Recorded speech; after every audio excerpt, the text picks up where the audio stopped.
It is 9:35 on Monday, April 23rd. I'll call to order the Consumer Assistance Advisory Committee for the Silver State Health Insurance Exchange. I'd like to welcome everyone, all the committee members, all staff, and all the public for attending. And if we could have Mr. Hager call the roll. Mr. Downey? Present. Miss Ellis? Here. Miss Joyner? Here. Mr. Mazzoni? Here. Was that a here? Yes, sir. I think your mic is off. That's affirmative, sir. Thank you very much. Mr. McCoy? Here. Miss Periotti Boothman? Present. And Mr. Rodriguez? And Vice Chair Lewis? She just arrived. And Chair Atkins? Present. We have a quorum, 8 members present. Mr. Rodriguez is absent.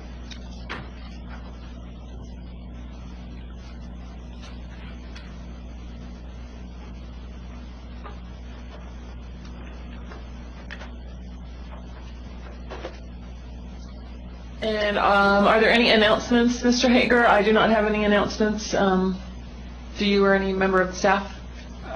No, we don't have any announcements. We do have some public comment that was sent to us this morning, when you're ready for that. Let's start with public comment. So the 2 items that we received, one was an email that had an NCQA white paper, and I can't remember exactly what NCQA stands for, but it's the national accreditation, one of the national accreditation agencies. They accredit carriers, and the white paper talks about helping exchange shoppers understand value, helping exchange shoppers find value, helping exchange plans provide better value, just items on value, talking about outreach, talks about some of the plan certification aspects of it, but also the consumer outreach sections of our responsibilities. So I will send that out to the board members when we after the meeting, and we will post that online. The second one was from Ms. Ellen Nakamura, from the Observer, an observer from the League of Women Voters Health Committee, and that comment basically concerns involving the public and forming focus groups. I would like to point out that we had 31 focus group meetings last calendar year. We intend to start them again at some point when we start getting into the marketing and advertising campaign. We're obviously including the public in all of these meetings, so we are trying to get as much public involvement as possible. It is difficult to get everybody to come. We are trying to get the announcements out there, but as it is, we're getting as much information out there as we possibly can, and you can go onto our website to find any information. So those are the 2 public comments, and I guess my response to that, if there's any other public comment.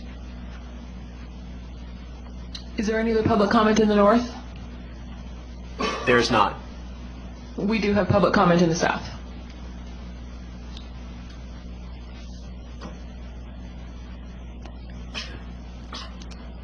Good morning. My name is Peggy Mays Johnson, and I represent the Consumer Assistance and Resource Enterprise. Ma'am, I also am a member.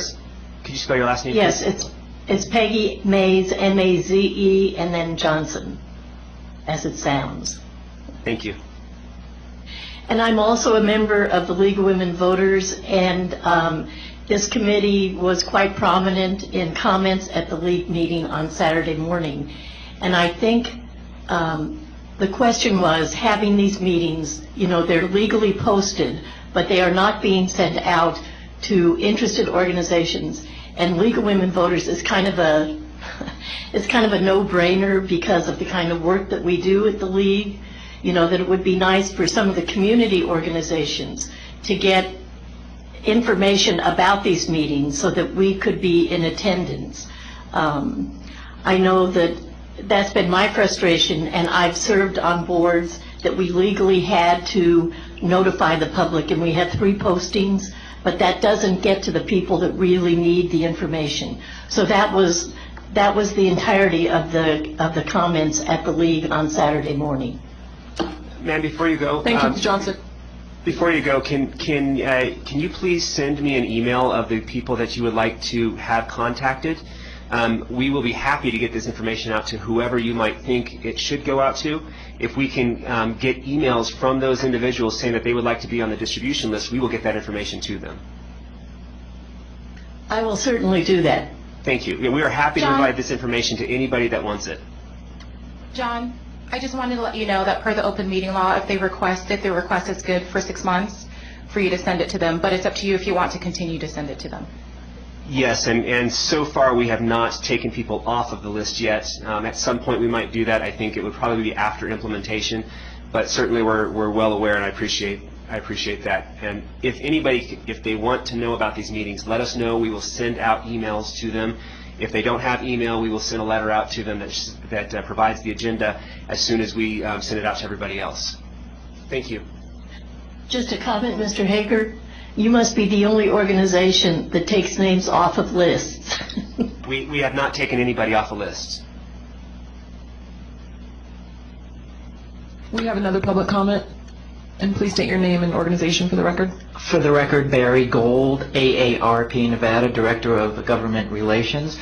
I encourage this subcommittee to be, when they're discussing the navigator and broker programs, which are probably pretty much how this whole thing is going to get transmitted to the public and it's going to work, they kind of, if you build it, will they come kind of a concept, is really, really important. But I encourage you to be as inclusive as possible when considering the types of agencies or the people that can be navigators. That is very important. And not just the types of agencies and people, but the kinds of technology that's available for these people to use.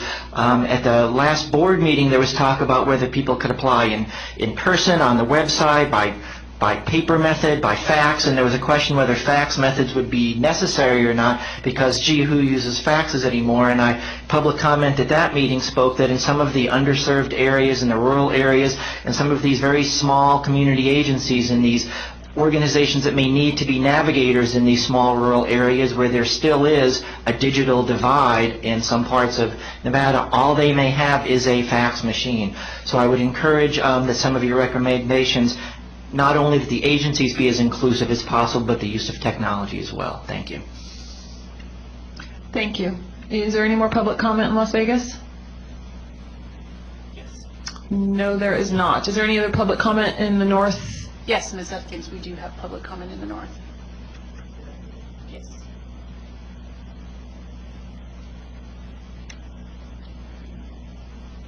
And hit the button. Good morning. Elise Moss-Vedica with AMV Healthcare Consulting for the record.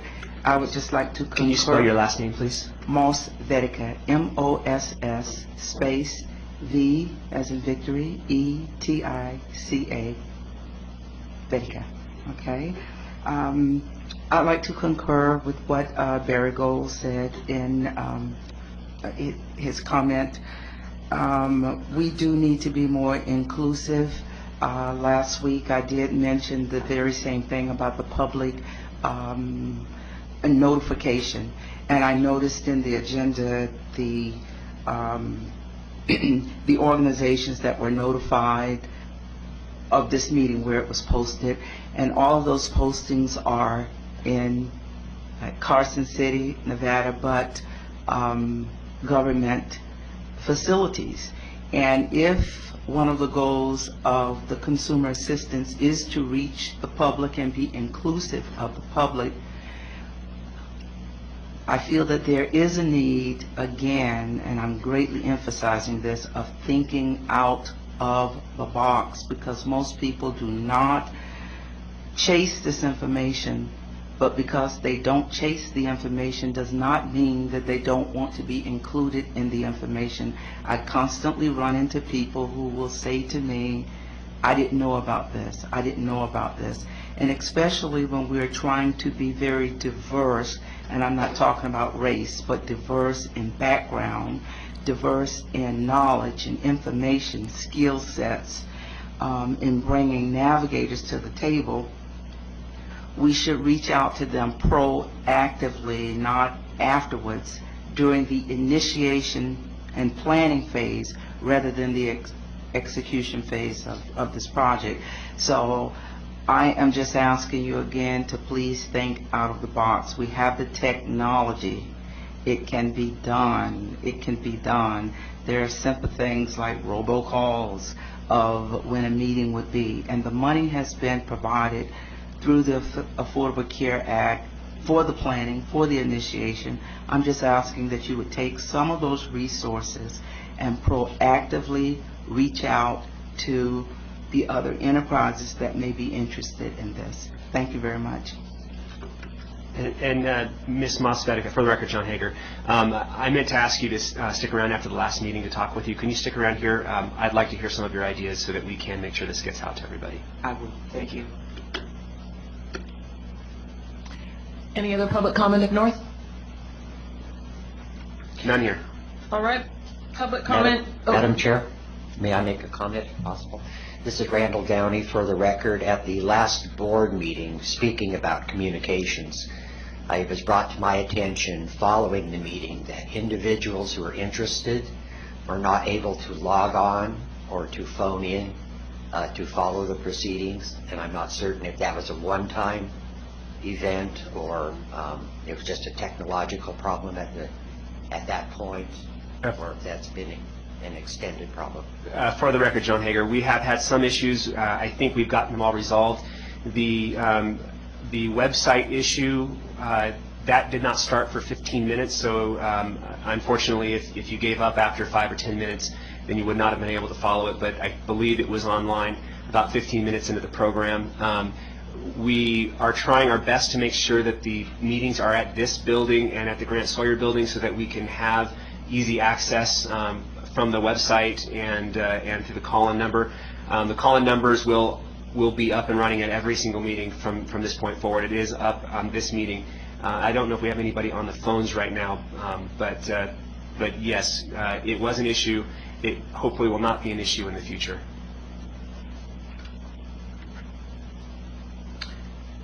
With that, it sounds like public comment is closed at this time. And if we can go to agenda item 3, approval of the minutes of March 9th and March 20th. I believe those were on the website and prepared by staff.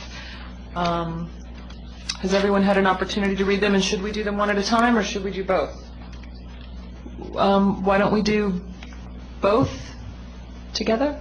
They're fairly short. That's fine. And a point of clarification, these are action minutes. They're not the full minutes with all of the full discussion. They are just the minutes on the recommendation, or the items that have been recommended, or the items that have been taken action on.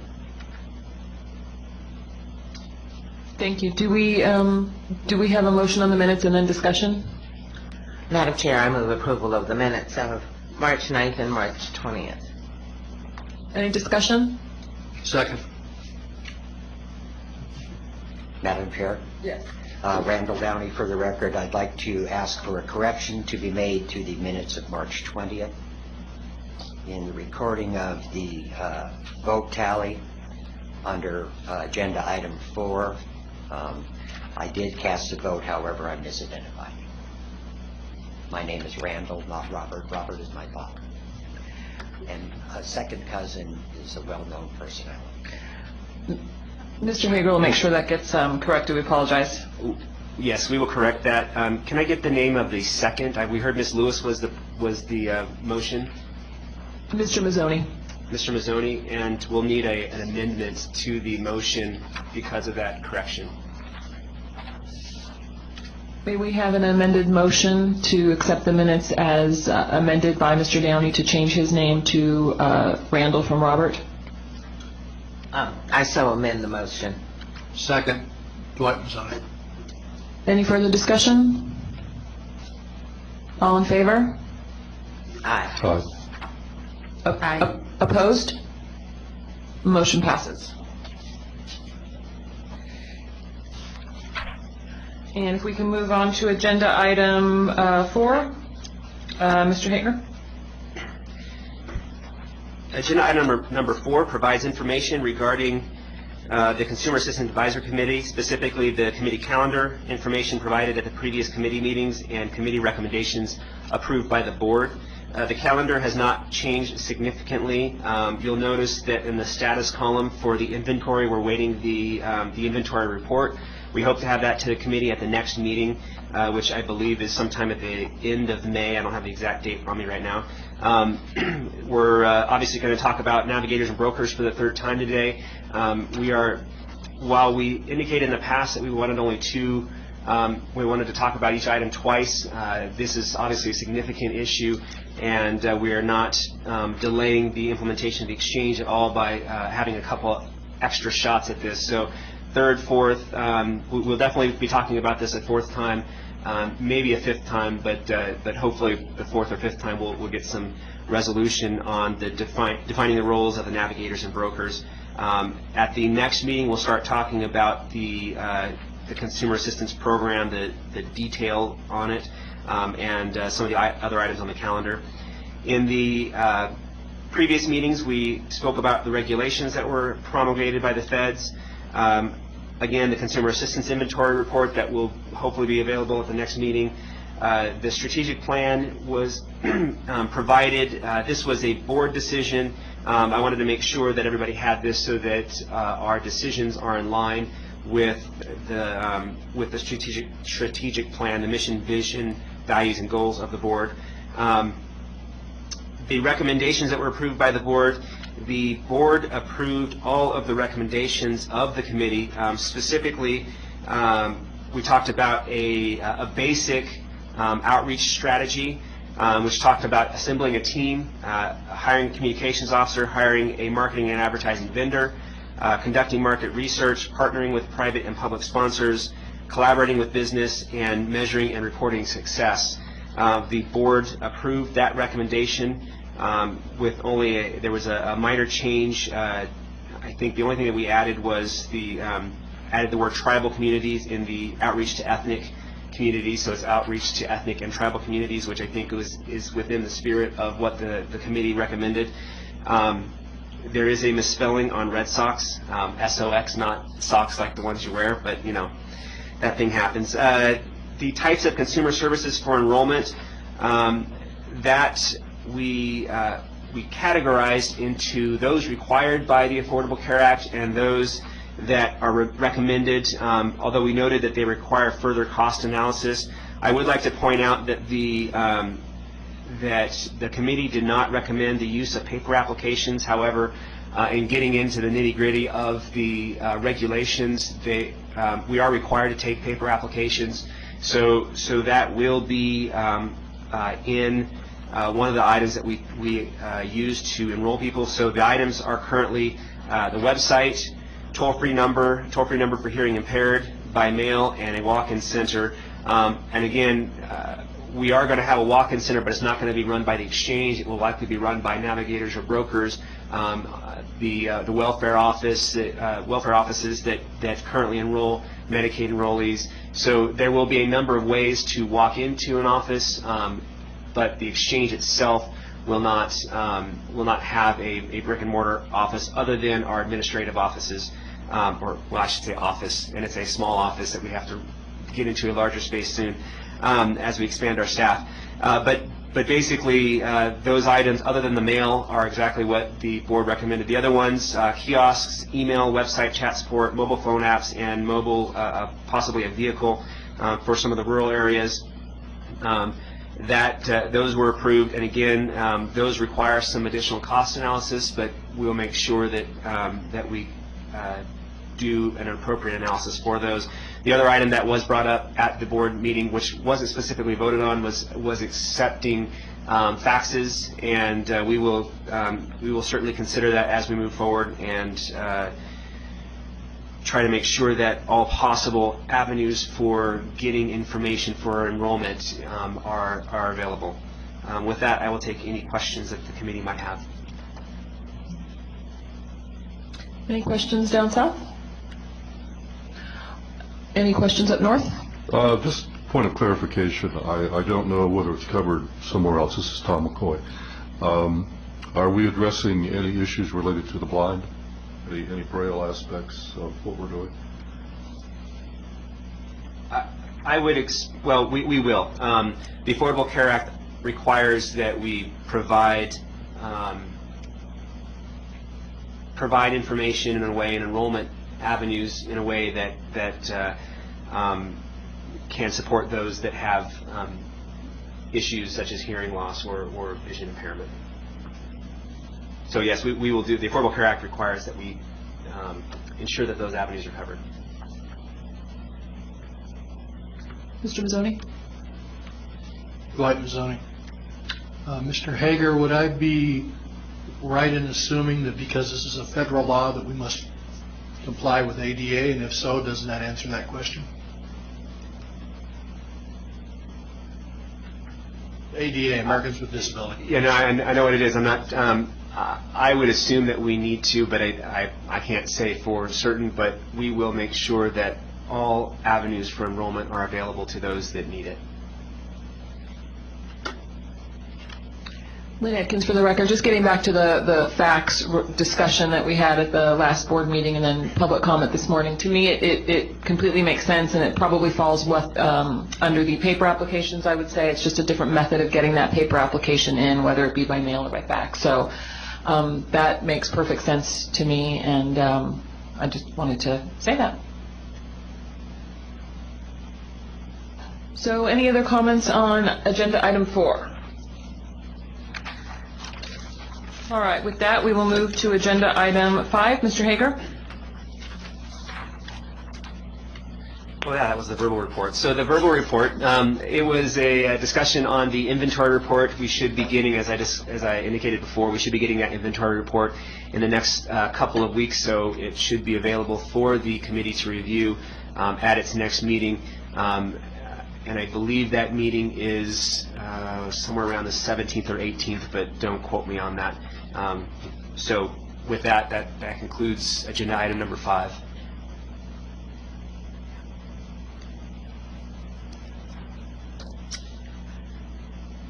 Thank you, and we will now move to agenda item 6. Agenda item number 6 discusses the roles of navigators and brokers, specifically the roles as required by the Affordable Care Act, the relationship with insurers and the exchange, target population priorities, scope of responsibilities, certification, licensing, training requirements and process, performance metrics, and compensation schedules. There are some recommendations regarding brokers. However, I think we would like to delay the discussion, the final recommendation on the brokers until we figure out the Navigator program. As we've talked about before, the Navigator program is required by the Affordable Care Act. We'll discuss that in further detail. The broker program is allowed by the use of brokers is allowed by the Affordable Care Act. It's not required. There will be discussion on whether or not we allow brokers to sell insurance products in the exchange and what we might require for a compensation schedule. And so that's discussed in here. However, I think it's important to make sure that we have a good inventory of our resources available for the Navigator program and set that Navigator program prior to making recommendations on the broker program. I think we'll find through this report and subsequent discussion that I think both groups are important. But that being said, obviously, we are required to establish an effective, efficient, and sustainable consumer assistance and outreach program. It's very important given that the 550,000 uninsured in Nevada don't have insurance for a variety of reasons, and it is incumbent on this program to make sure that they are educated and understand the reasons that you should get insurance. It's going to be quite a challenge given that we have one of the higher rates of uninsured in the nation. We have 1 in 5 Nevadans are uninsured. Approximately 27% of non-elderly adults are uninsured. So it's a significant issue that we will have to figure out. The final rule issued on March 27th. They actually provided it on March 12th, but actually published it March 27th. By the Health and Human Services for the U.S., lays out a number of requirements and expectations for the exchange. The rule also clarifies to certain extent the distinction between navigators and brokers. We've included in Attachment A segments from that final rule. It's Title 45 of the Consolidated Federal Regulation 155.205, 155.210, and 155.220, which talks about the consumer assistance tools available, the Navigator program, and the ability for states to permit agents and brokers to sell products in the exchange to qualified individuals, qualified employers, and qualified employees. The role of brokers in the exchange, again, the final rule allows brokers to sell products in the exchange, to sell qualified health plans that are offered through the exchange, assuming the state permits it. And so one of the discussions that we will need to have in this committee and then at the board is whether or not we permit brokers to sell products in the exchange. Brokers in Nevada play an important and influential role in the distribution and of health insurance. Both individual consumers and business owners rely on brokers to sort through their health insurance options, provide health plan recommendations, and serve as their agents throughout the year in dealing with insurance companies. This value provided by a broker is measured by the commission paid to brokers by the insurance carriers. If the service provided by brokers was not valuable, brokers would not receive commissions, but obviously they do. Furthermore, if brokers are not allowed to service the exchange market, it is likely they would drive business away from the exchange toward plans offered by carriers for which they receive compensation.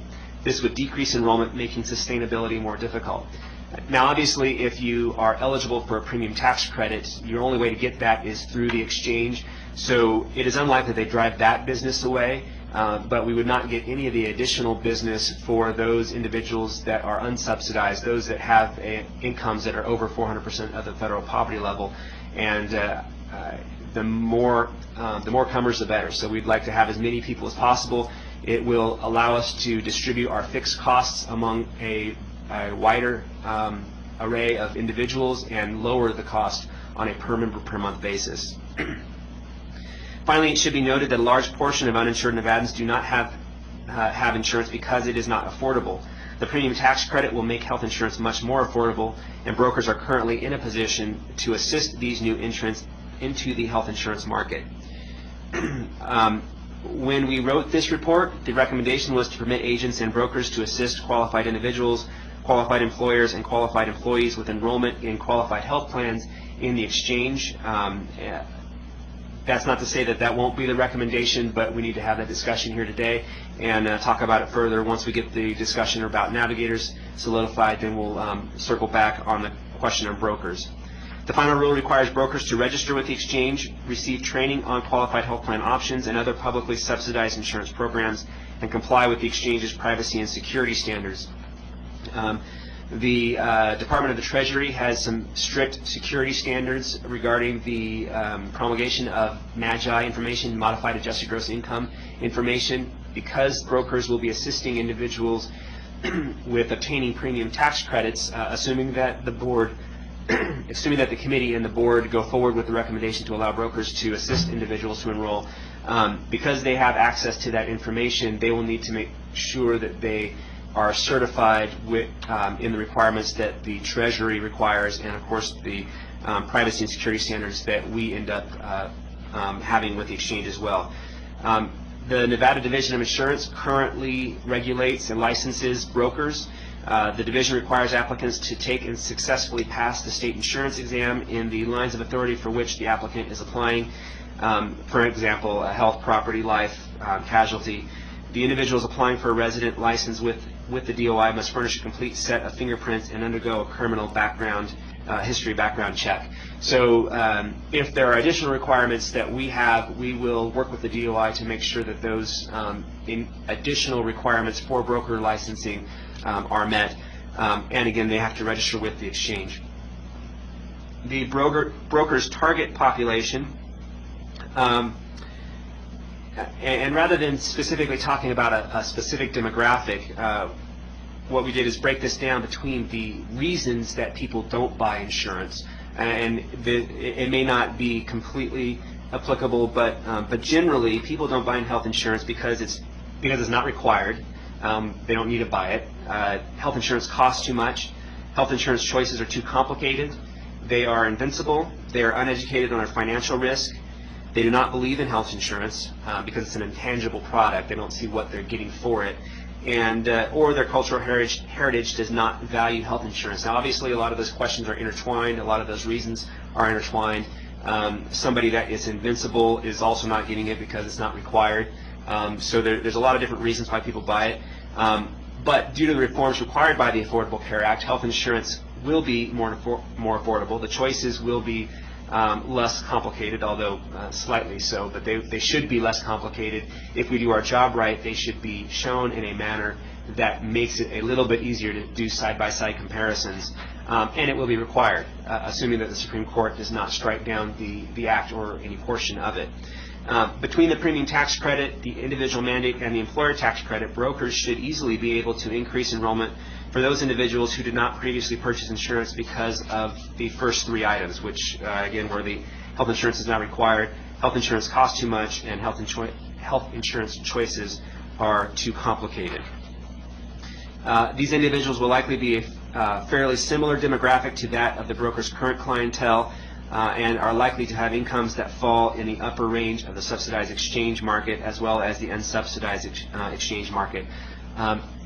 I would imagine that if you're going into a broker's office, you were more inclined to have done that in the past. You may not have done it because of those reasons, but you're going in there because you have money to pay for the insurance. It is less likely that those that are closer to the lower income range will go to a broker's office, although they still might.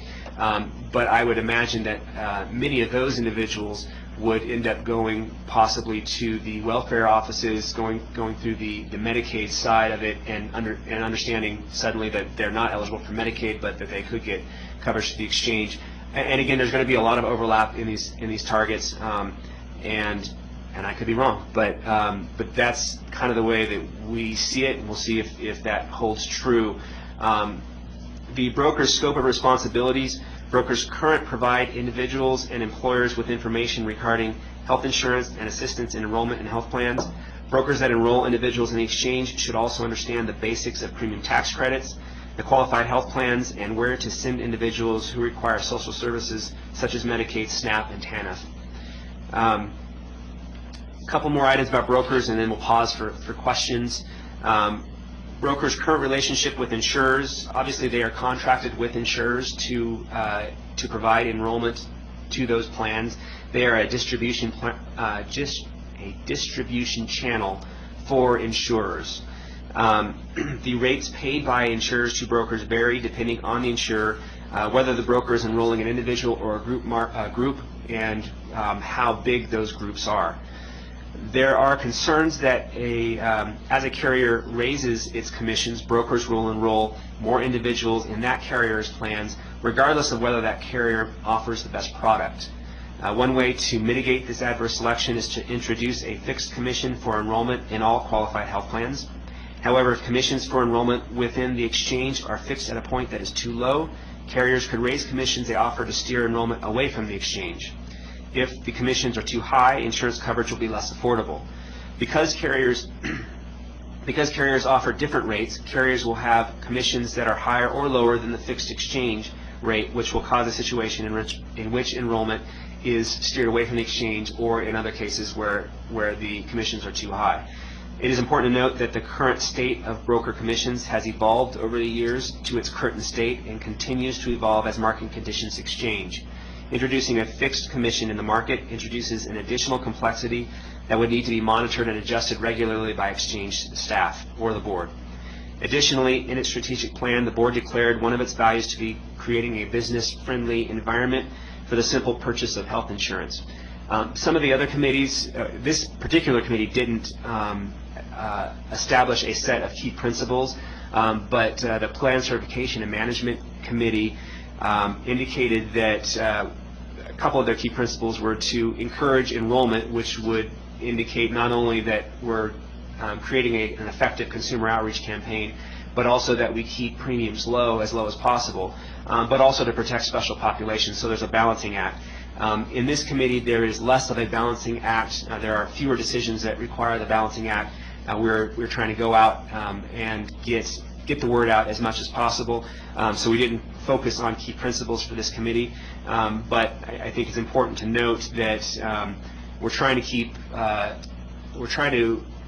keep premiums as low as possible, and most likely one way to do that is to let the carriers and the brokers figure out what their commissions should be. So the recommendation, again, we'll wait until we get the navigator question figured out, but the recommendation was to allow brokers to receive compensation from carriers for enrollment in the exchange in accordance with the broker's contracts with the carriers, and staff will ensure that the enrollment system can accept a broker ID and transmit that data to the carrier so that the broker can receive the commissions. As far as performance metrics go for the brokers, if we proceed in this manner, we would let the carriers determine how their performance is. We would, of course, monitor the enrollees that each broker has, and we would have access to the rates that the brokers have, the brokers are paid, the commissions that the brokers are paid, and would probably do a review of the enrollment from each broker to try to make sure that there isn't too much swing in one direction or another that is counter to what we expect based on pricing and quality. So we will monitor those items, but they would be in the it would be for the purpose of determining whether or not we should make additional tweaks or additional changes to the way brokers are compensated in the future. As for now, before we have any data, it makes sense to us that we try to leave the market as closely as possible to what it is today and let the remainder of the Affordable Care Act create the changes that we'd like it to make. So with that, I'll pause before we start talking about the navigators and ask if there's any questions.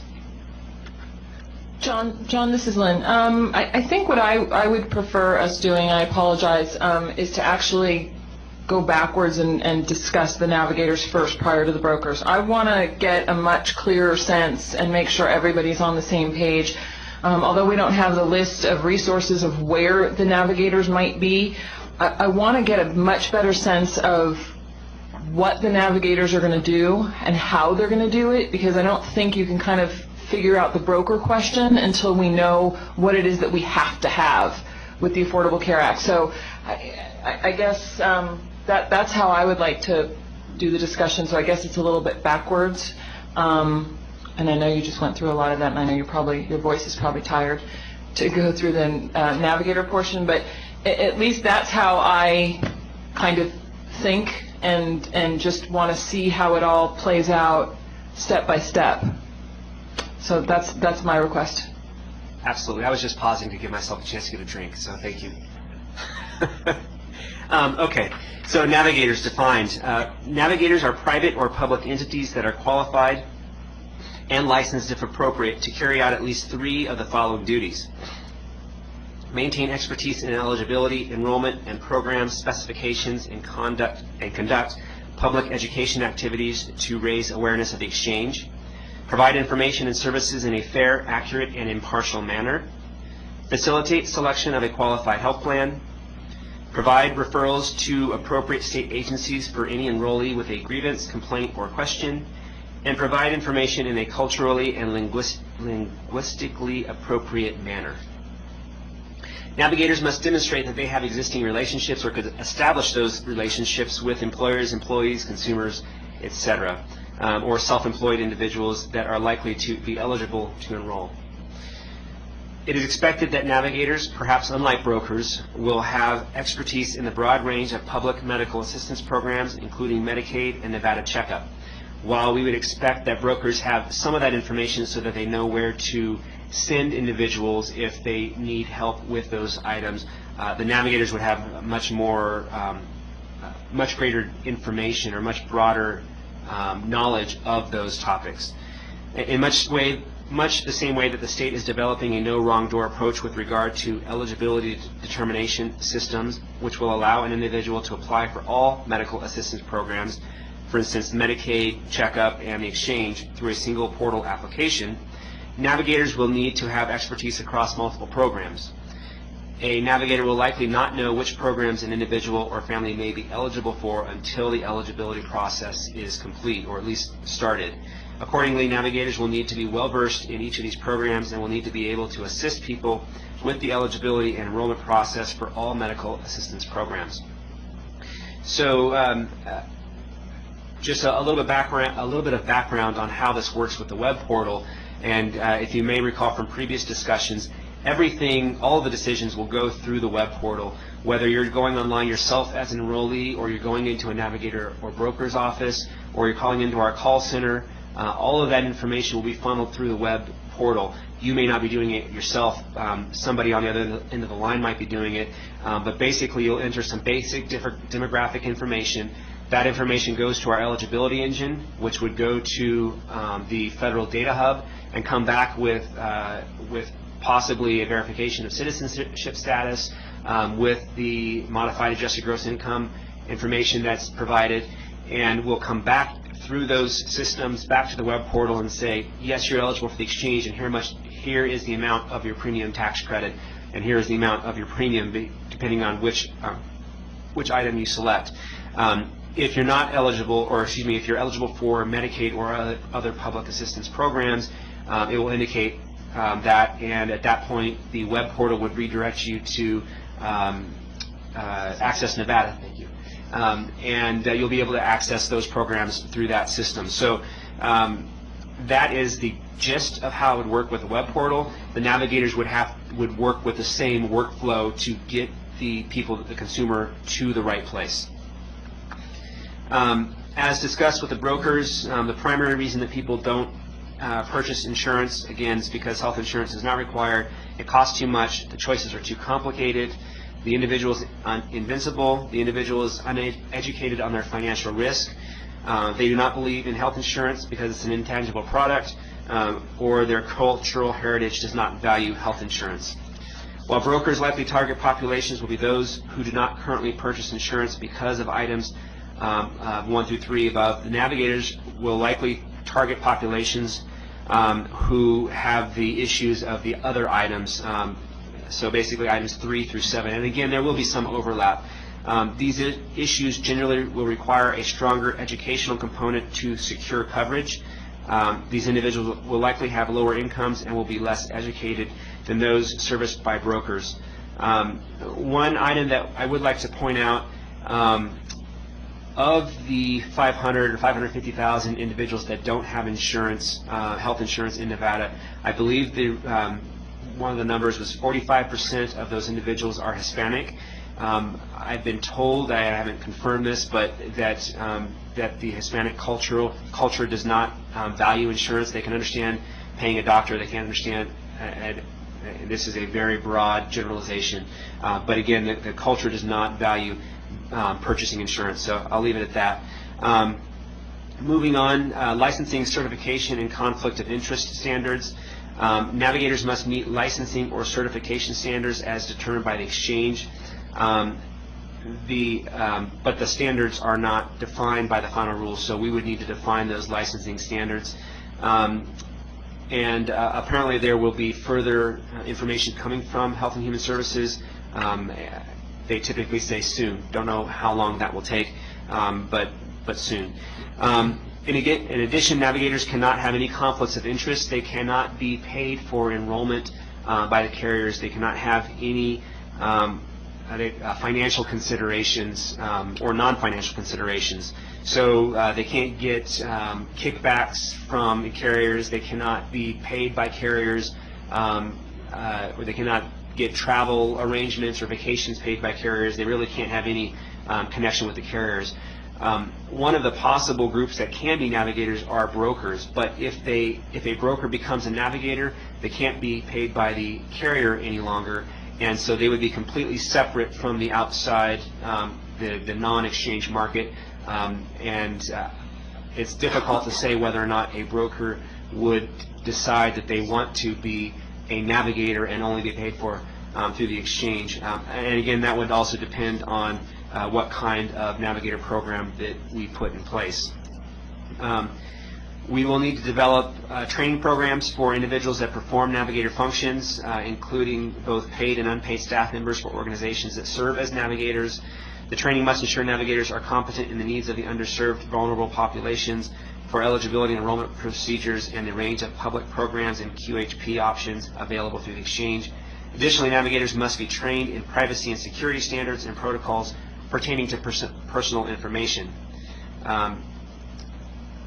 And then finally, the rule prohibits the exchange from requiring navigators to meet the licensing requirements that apply to brokers and agents. So while we might require licensing requirements for navigators, they will definitely be different from those required of brokers. The types of groups that may be navigators include, first of all, a community and consumer-focused nonprofit group must be a navigator, and then at least one of the following: trade, industry, and professional associations, commercial fishing, ranching, and farming organizations, chambers of commerce, unions, small business association resource partners, licensed agents and brokers, and other private public entities that meet navigator requirements, including tribal entities and state or local government agencies. Additionally, the preamble to the final rule indicates that the exchange must engage in regular and meaningful consultation and collaboration with tribal governments. We do have a tribal consultation process set up. We have not yet been able to secure the signatures or secure that agreement with any specific tribe. We will be working on that soon. We've had a couple of minor setbacks, but we'll be working with that and working to make sure that tribal organizations are included in the process of the exchange. The navigator's relationship with insurers. Navigators cannot be a health insurer, a subsidiary of a health insurer, or an association that includes members of or lobbies on behalf of the insurance industry. And then, as discussed previously, they can't get any type of consideration, financial or otherwise, from the carriers. And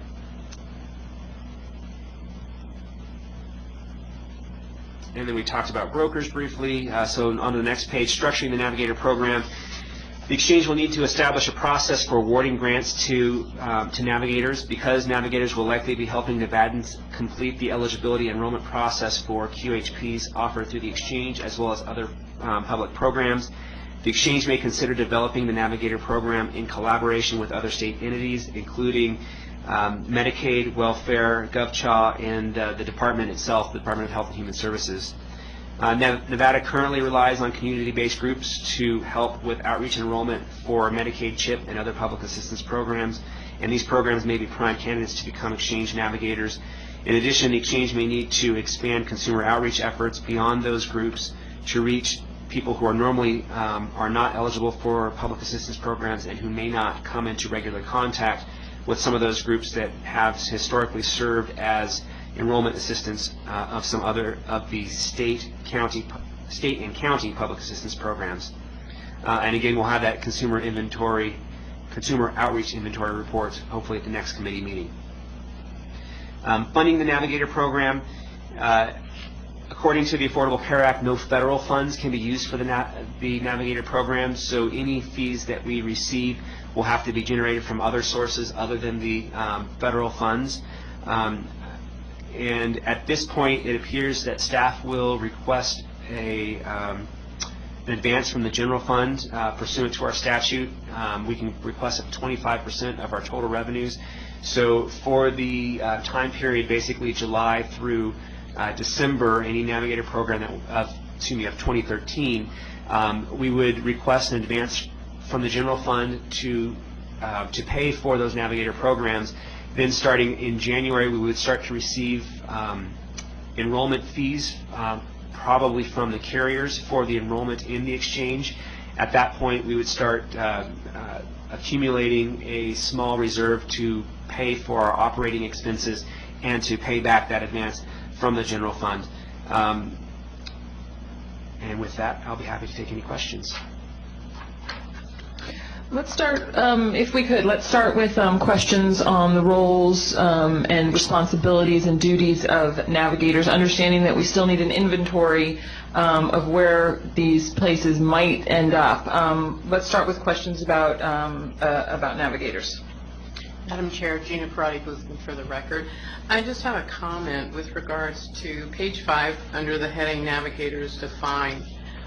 When you consider the extent of education training as we evolve, meeting our goals for this program, navigators will need, the middle of the page, that paragraph, navigators will need to have expertise across all public programs.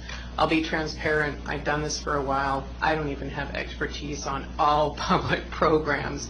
I would like for consideration. What I do have, though, is understanding my resources and how to contact them. And Mr. Hager, earlier you had commented in reading through this material the process with which to, for example, calculate the tax credit. You know, that I believe that through the means and the mechanisms that navigators will have to navigate clientele through selection and providing information for them will also lend greatly to providing the navigators with resources. Just a comment. Thanks.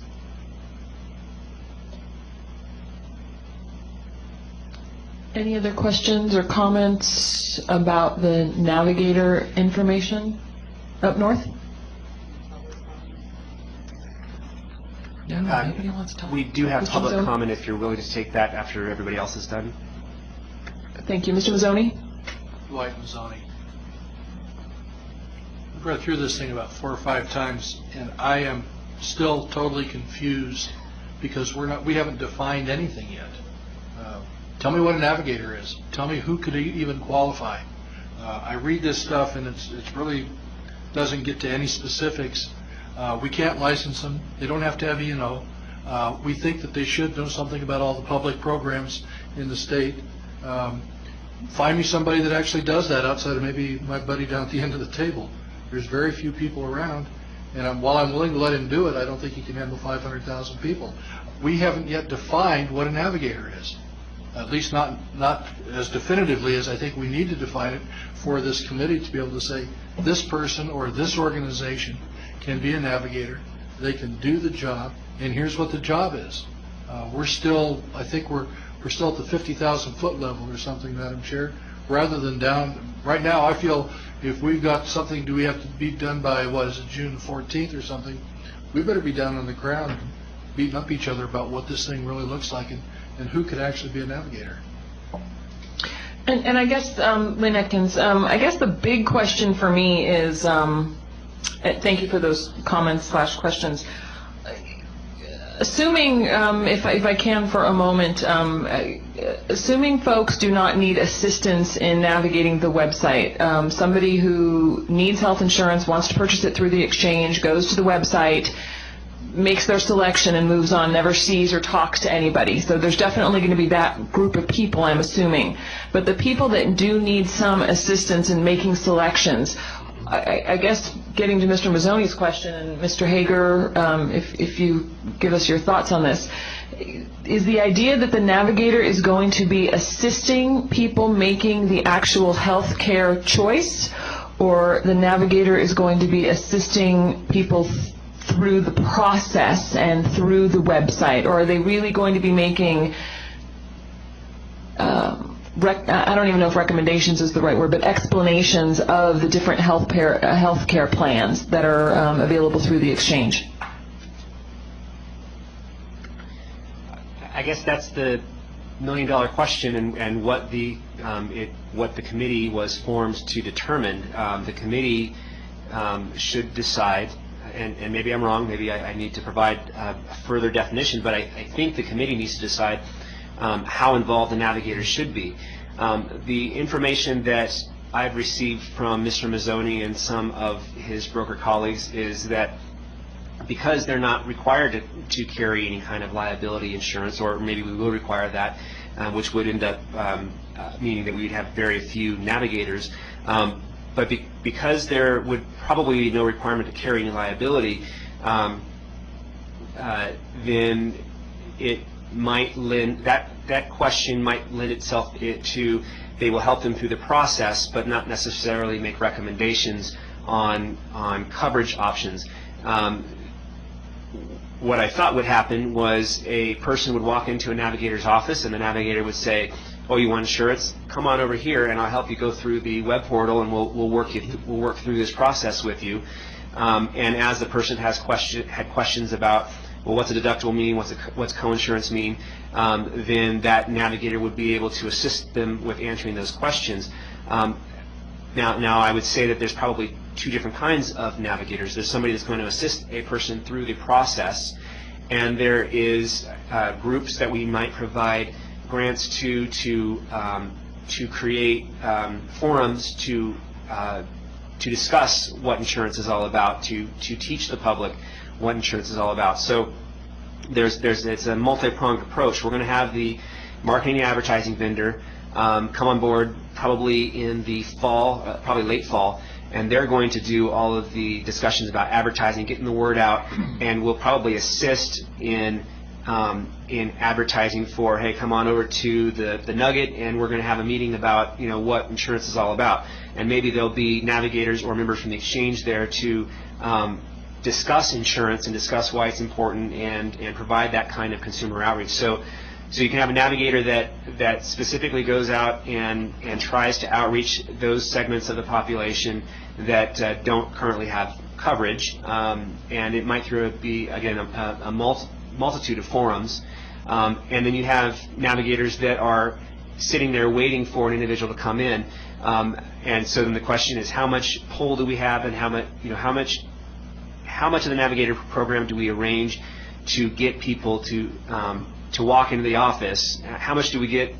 How many navigators do we get out there to get people to think about insurance and get enrolled? And how many navigators are there waiting for people to come into their office? What kind of mix do you have? What kind of balance? And you might have organizations that have individuals that do both so that they work in partnership.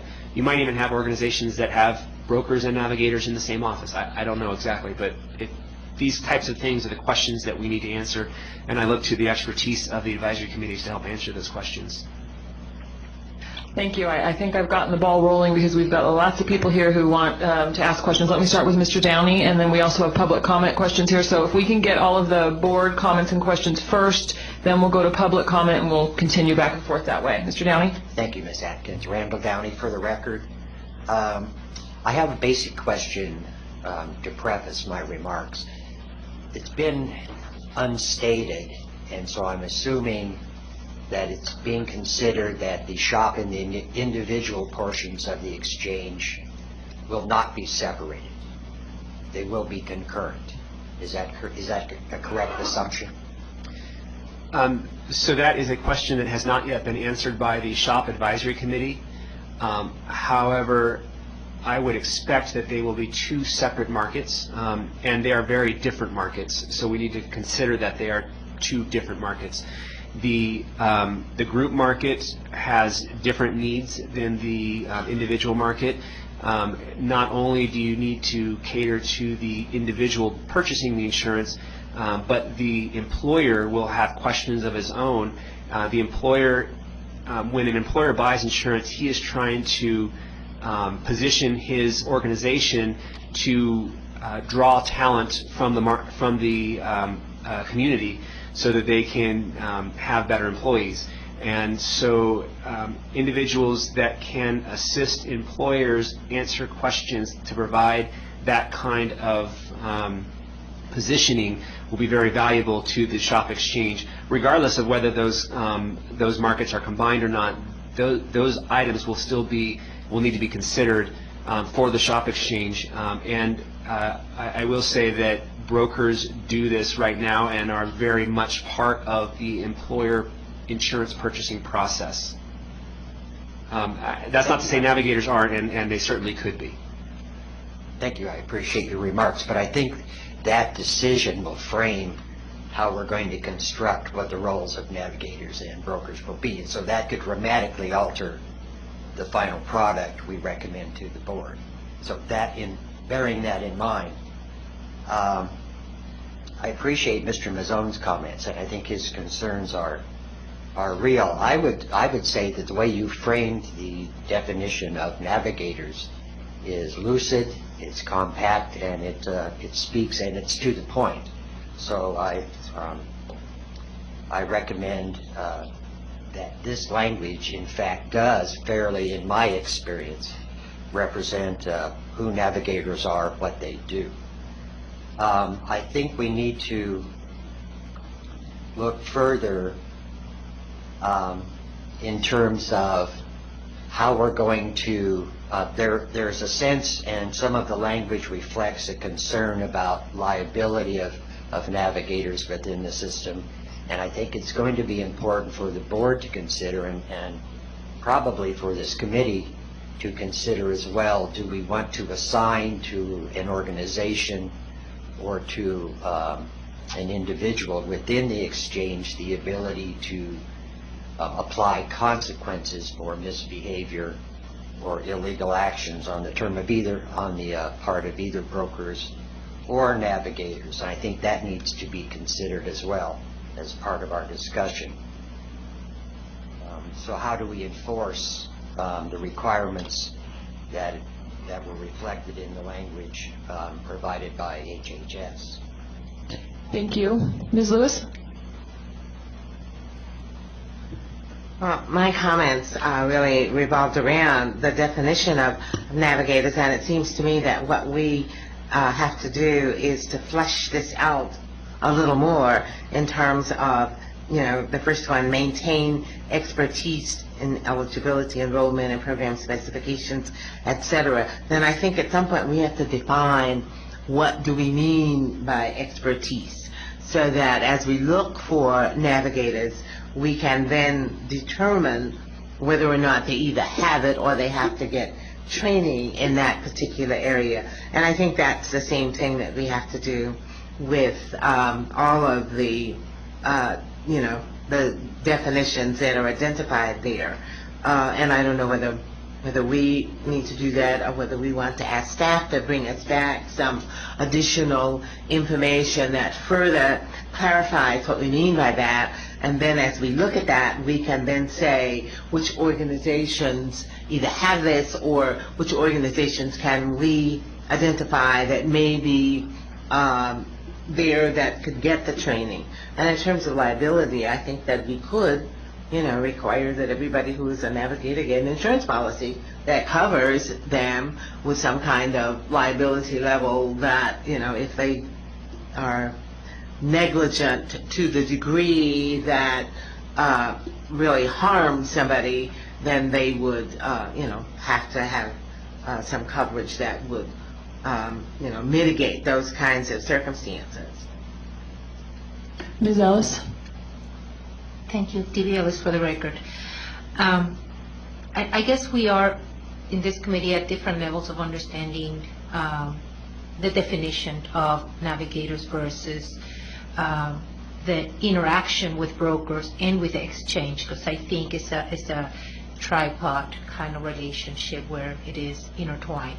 So if I may recommend, which I think will be helpful not only in continuing to define roles, but also, most importantly, the relationship between each other, is to create some kind of a workflow that will go in details about the functions of each one, the relationship between each other, because I can specifically see how navigators and brokers are going to have to work very closely, assuming both are given an active role in selling insurance policies from the exchange.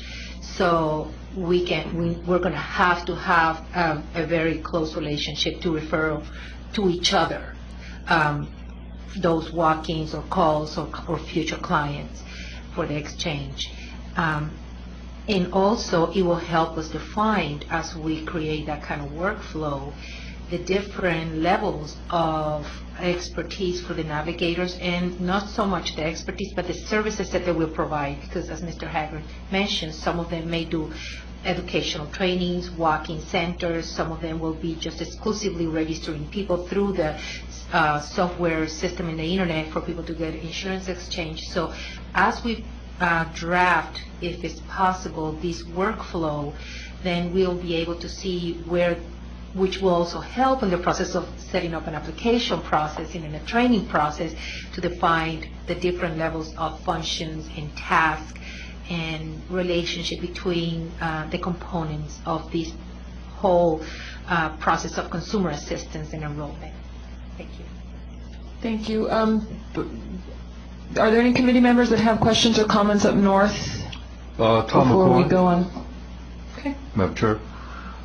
This is kind of a hybrid. It's a question and a comment, and I think the question would assist me in perhaps understanding a little bit better on some of these issues related to the navigators, and that is who is going to train the navigators. That's the question. And the comment, for example, the facilitate selection of a qualified health plan, thinking now in terms of some of the individuals that my organization deals with on a regular basis, cancer victims, the qualified health plans, and I put that in plural, will have an impact on various chronic diseases, including cancer. And that's going to require a navigator who understands those specializations, if you will.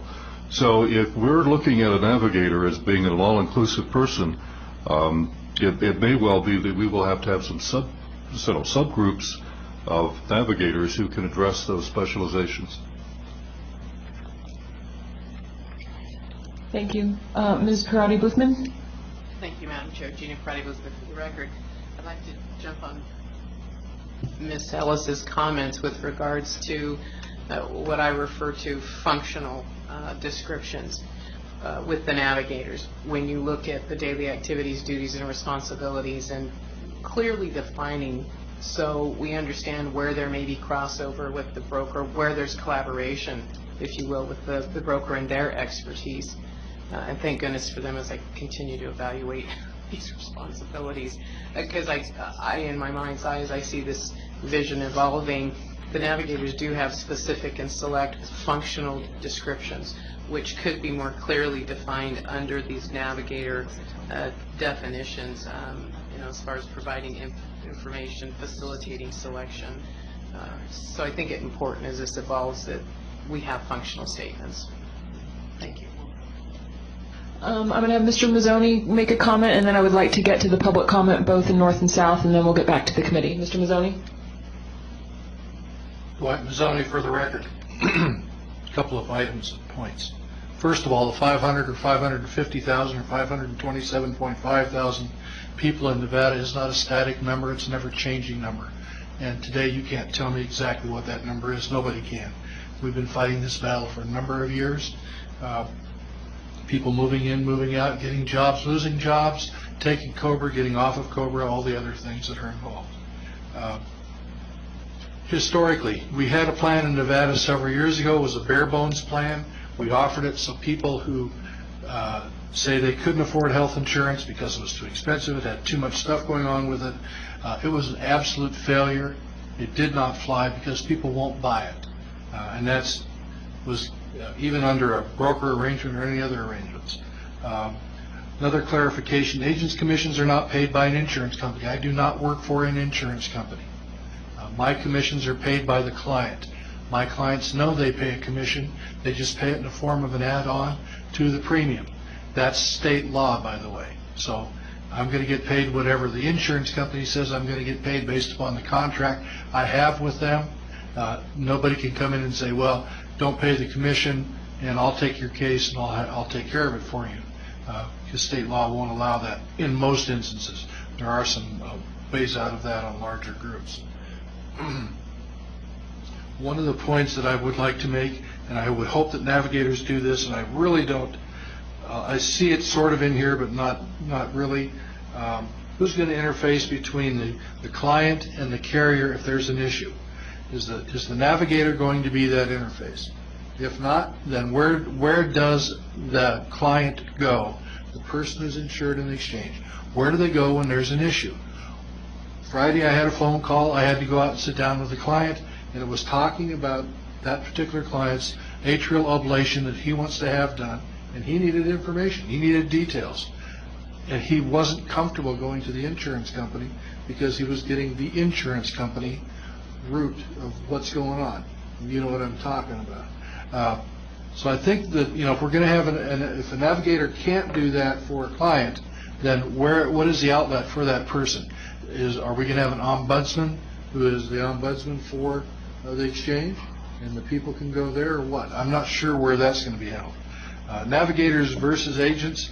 I have a little bit of an issue the way we're talking about navigators and we're talking about agents. And unfortunately, I have 39 plus years in this business. I am licensed. I have E&O coverage. I have to do continuing education. Everything else that keeps me up to date. I go to insurance company training all the time as an agent, and I speak for every agent out there, pretty much every agent. There's probably a few people that don't do what I do. And I know that most of my peers go to all these meetings, so that's where I see them a lot. What happens? How do we keep the people trained? Where do they get the education? I'm not saying they shouldn't get it, just how?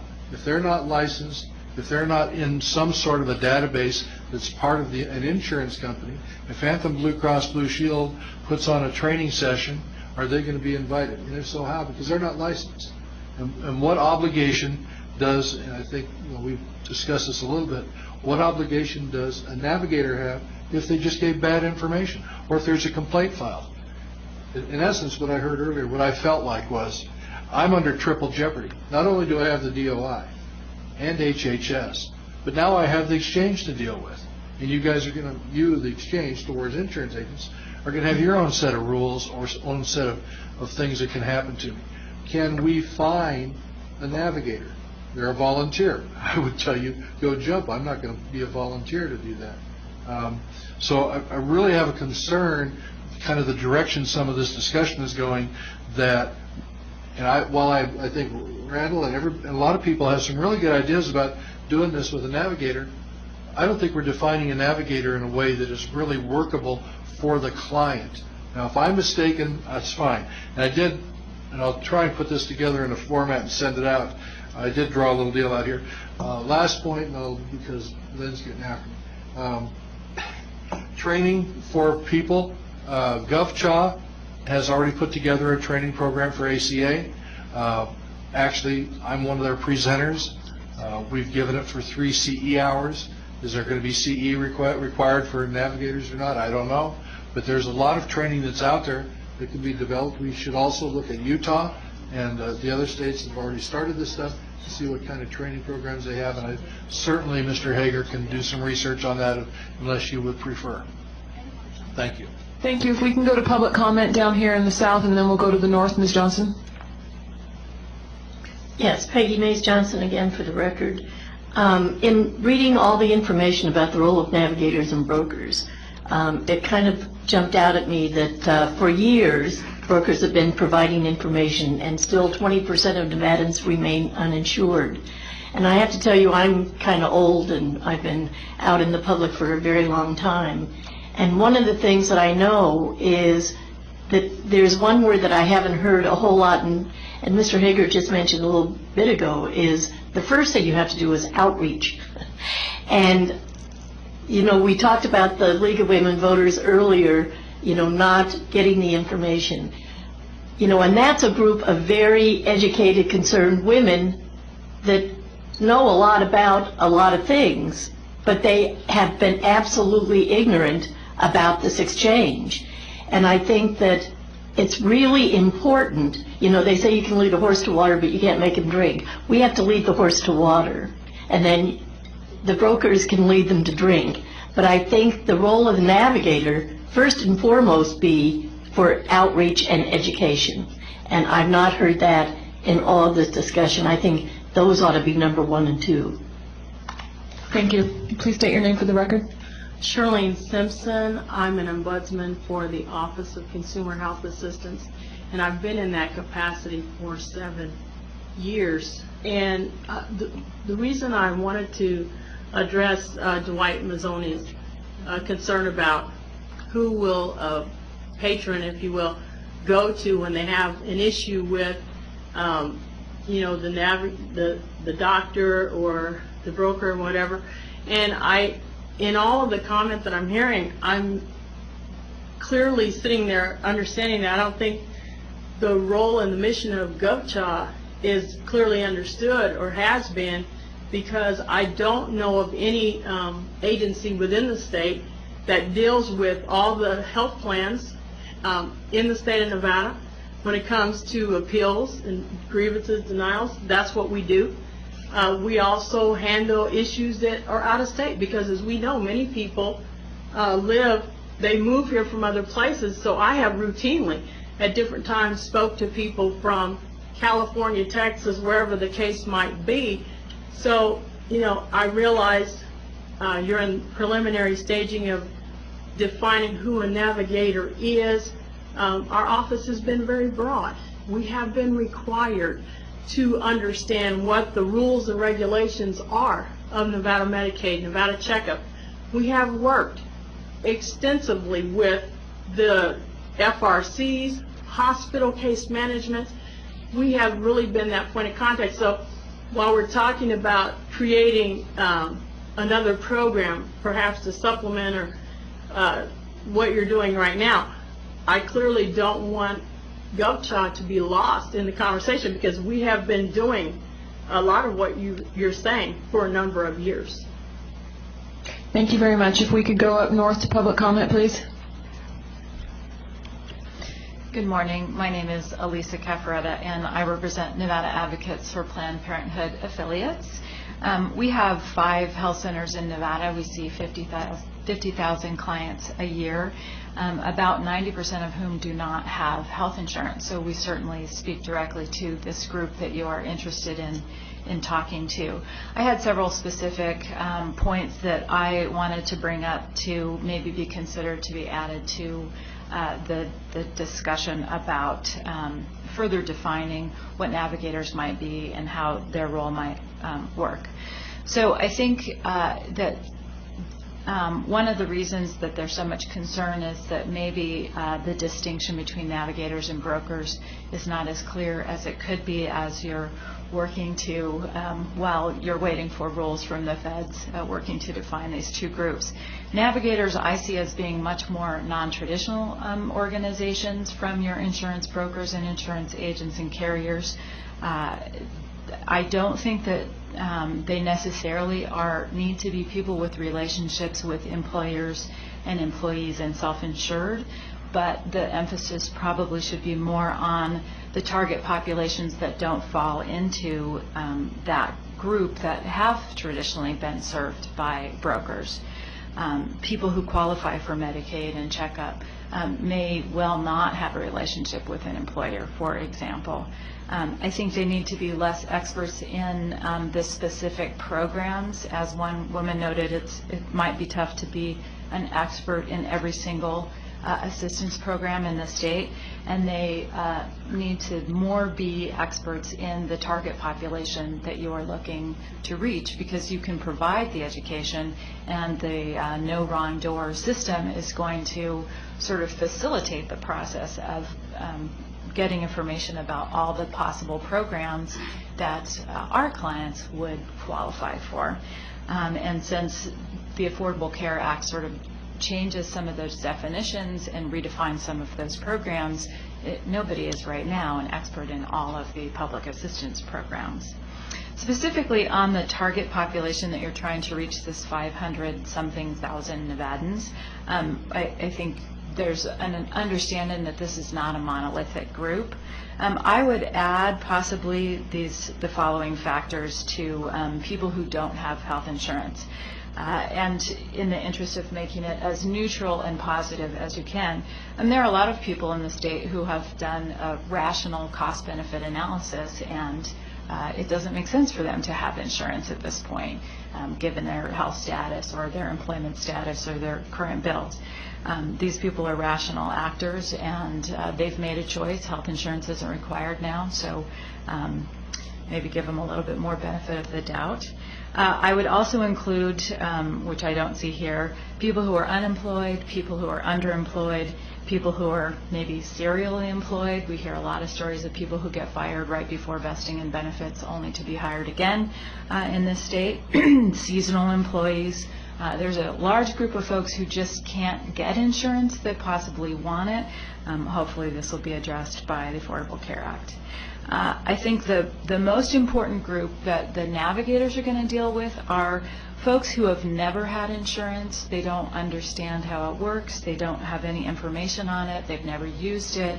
And so these are the folks who really are going to need some assistance and education in what insurance does, why you need it, why you'd use it, how it's going to be a benefit, and if it's required, sort of bringing people along to this is why it makes sense to go ahead and get into the insurance exchange rather than just wait and pay the fine later, which will certainly be part of the calculus. And I think in Massachusetts, this was something that they found in a lot of folks who had never had insurance before. They just didn't understand it as a product at all, and needed a lot of education on it. And that is a role I think that navigators who have an expertise in this population and work with them on a very intimate basis, as Tom with the Cancer Association was saying, you can actually walk through it with folks and describe, although I'm sure most of your clients pretty soon get into the situation of losing their insurance because of pre-existing conditions, which again goes away with the Affordable Care Act. So this is why this relationship and education are going to be so important from the navigator side.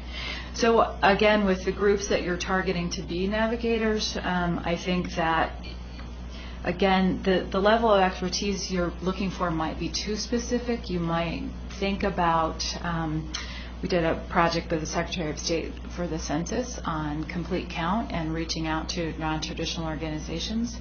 So ethnic organizations, churches, any group that really deals with your target population, and organizations that can take a positive approach and an educational approach will be important. And just one final note, the conflict of interest requirements, as I was listening to you describe them, one of the groups that I think would be eliminated from consideration as a navigator based on having an insurance product is AARP, and they certainly are a logical group to be navigators. So I don't know how many other organizations might fall into that problem, but we might want to revisit that conflict of interest clause. Thank you. Thanks.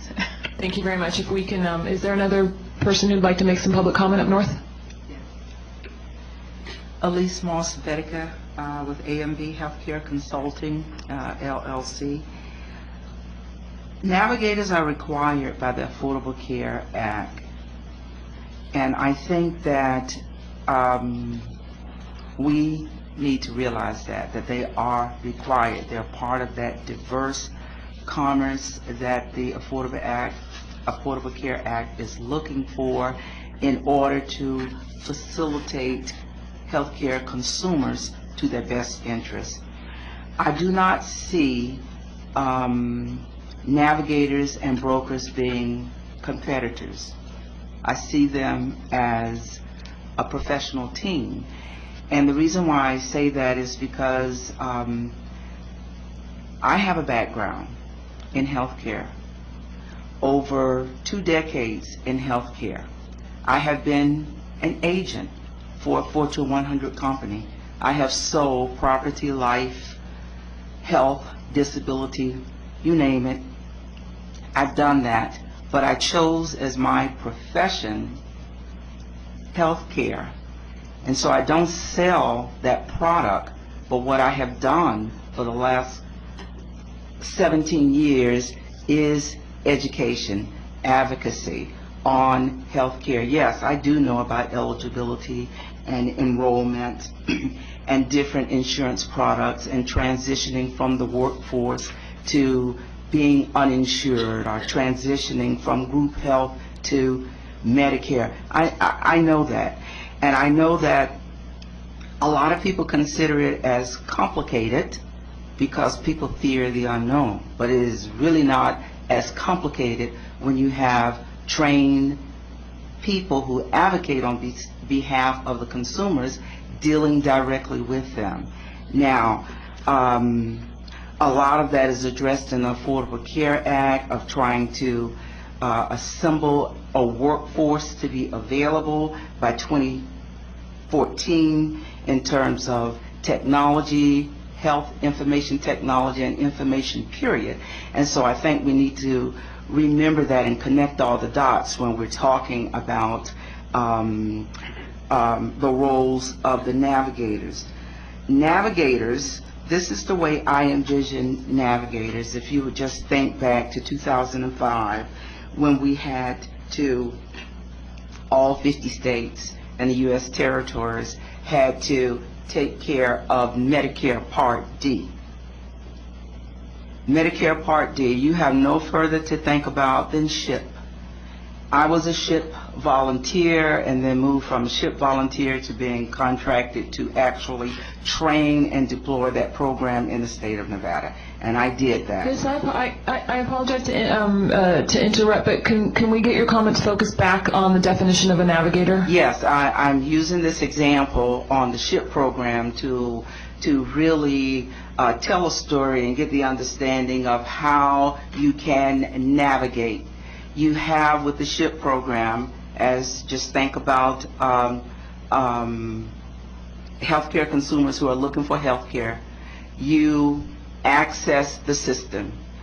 It's in the minutes of different ways you can access the system. So for saving time, I won't tell you how, but you access the system. Let's say you access a navigator. Navigator will provide you with information so that you can make an informed decision to choose the best plan for you. I do not see navigators as being on commission. I've been in the producer field, and so under a grant or whatever that's in here, that I just think that it is doable to have these brokers and navigators work side by side. We're looking for people who are professional. I do think that in the definition of the navigators that something should be in there about continuing education, that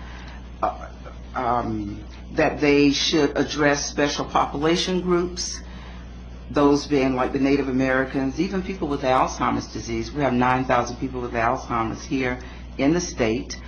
They will require a different set of skills to make an informed decision. The blind, the disabled, the chronic and critically ill people, like people with dialysis and bedridden, we thought about that, homeless, and also the churches and the culturally sensitive.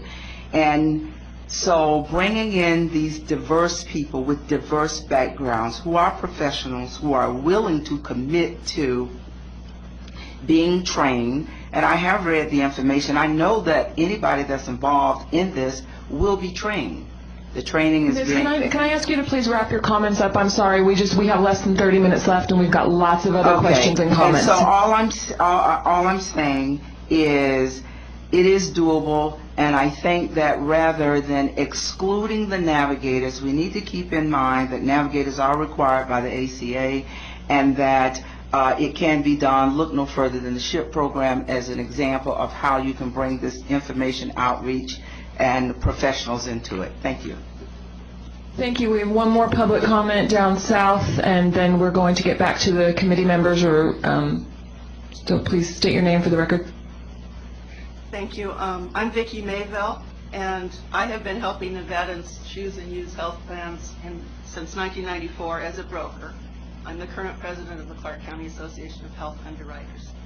And I would just like to make the comment that I kind of object to the use of the words permit and allow brokers in the exchange. I think you should encourage brokers in the exchange. The Massachusetts Connector at first didn't allow brokers, and then they found out quickly they needed them. And also the Department of Insurance and insurance carriers have found that brokers reduce their workload.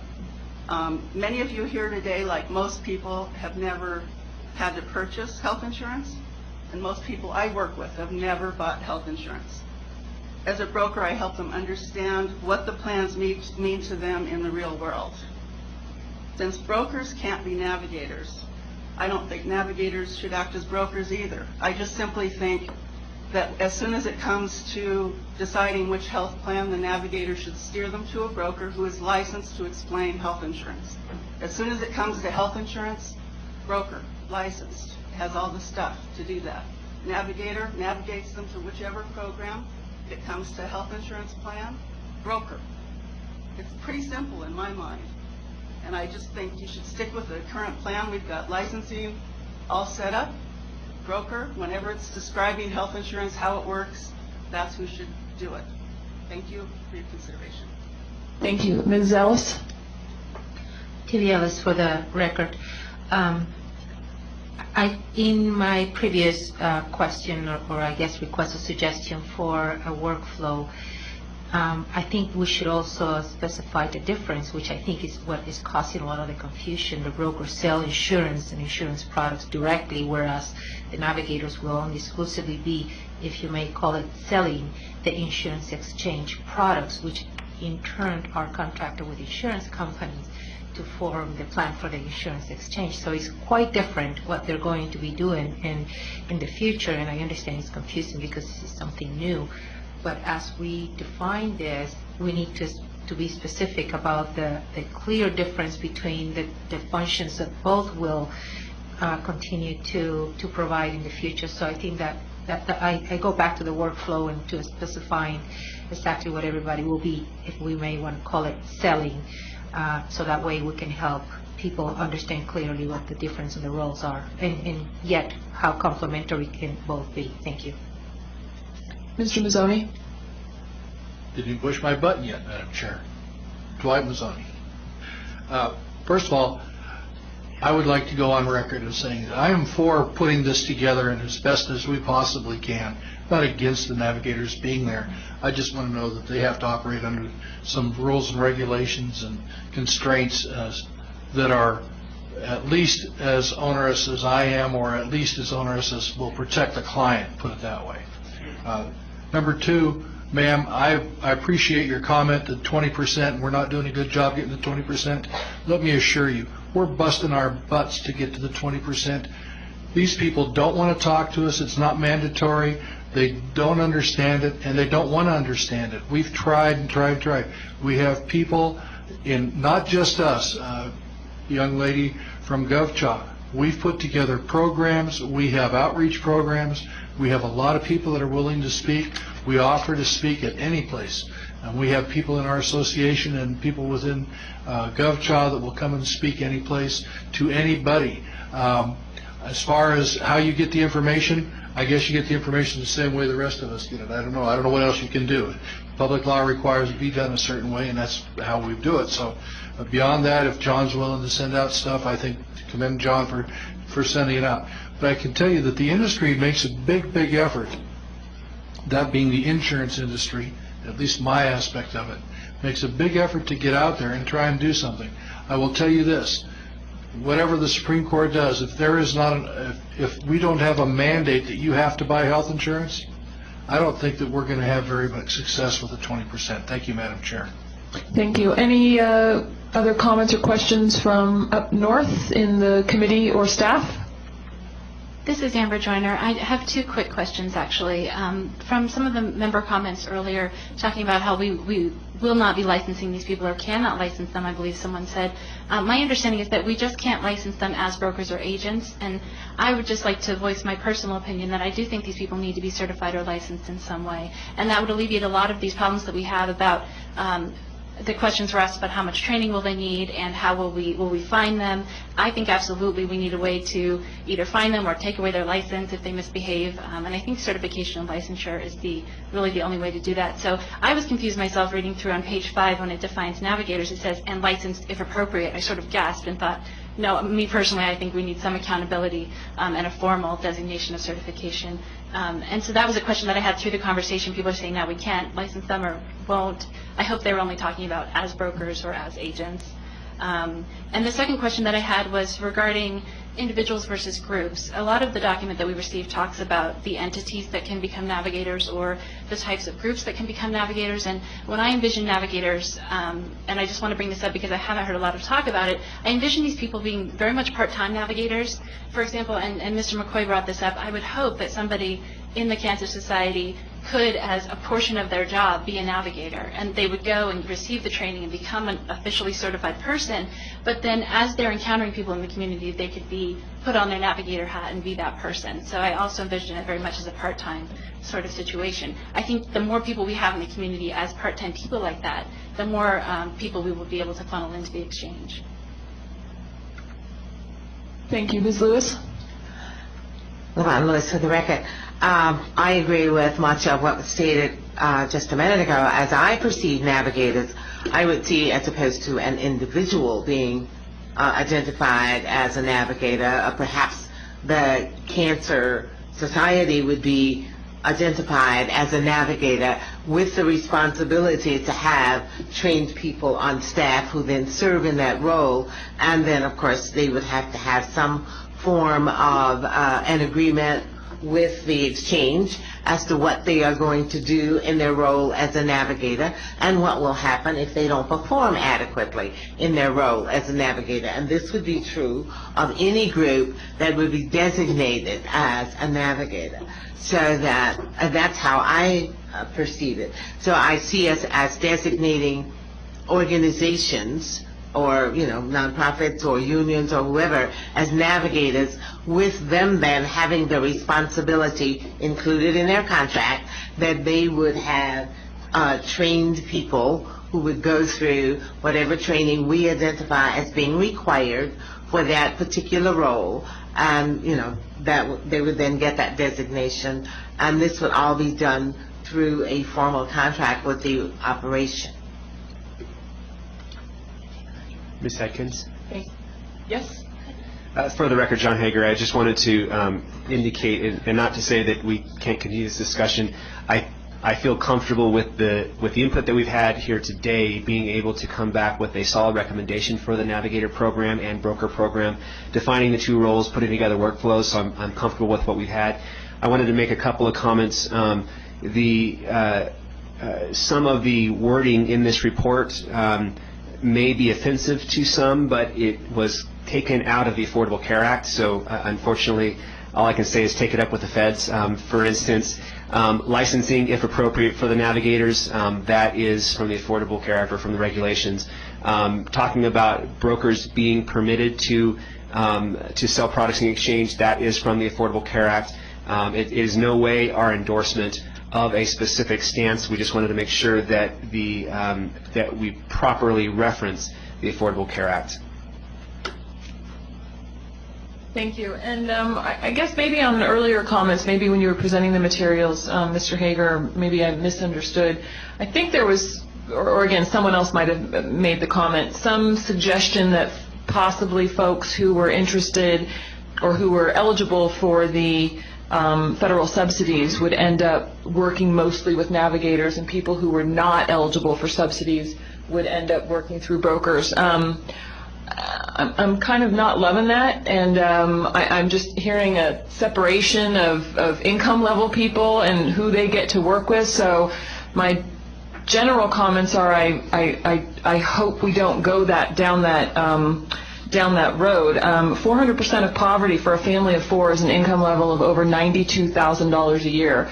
So I think lots, if not more, folks are going to end up qualifying for the federal subsidies, and I think we realize. And I do like how the conversation went. I think I'm more comfortable with the navigators kind of going through the process and kind of everything maybe up until making an actual selection of a health insurance provider. I don't know. I think this has helped kind of clarify some issues for me, and I do think, as staff kind of starts defining these roles a bit more, I'd much rather have them defined as duties rather than who they're helping. Absolutely, and first of all, the report was just to get the conversation going, and it was not meant to say that if you qualify for a subsidy, you go through the Navigator program. What we thought was that more likely, if you are lower, if your income was lower, you would end up going through the Navigator program. What I'm hearing from the committee, though, is you start the process wherever it is that you started, and And if you're going to purchase insurance, you end up at a broker's office to purchase the insurance, or you go online, the website, that the navigator doesn't actually help you choose the actual product. However, the navigator would possibly be available to answer questions about definitions of items such as what's a deductible, what's a co-insurance. I could be wrong on that, and maybe Mr. Mazzoni has a different opinion on that, but that's what I'm hearing, I think. And I guess that Mr. Downey has a question. Mr. Mazzoni is not pressing his button to answer that, but he doesn't have a comment. That's amazing. Yeah, I know. Let's all take this moment. I'll get you later, John. And I've just completely lost my train of thought now. Mr. Downey? Thank you, and I'm not sure I retained mine. Randall Downey for the record. The way navigators work, if I can speak to one of the current exchange-like systems in operation in Nevada, the SHIP program referenced earlier, which deals with Medicare-eligible individuals. A person comes into, actually, to speak to what Ms. Atkins was just referring to, has historically been the case that low-income individuals rely more on the SHIP program for their Medicare information than they would other proprietary forms of access. So that being said, an individual comes into the navigator using the web-based portal, which in this case would be Medicare.gov. You explore the different options for coverage. That information, that web portal gives you, because it's tied directly to the contracts the individual plan carriers have with the Medicare system, you get accurate pricing information in terms of deductibles, premiums, co-pays, co-insurance, and the like, so you can help navigate with an individual what kind of coverage are they looking for, what will their costs be, what will their access issues be, if any, in terms of restrictions on drugs, certain levels of access to primary care and the like.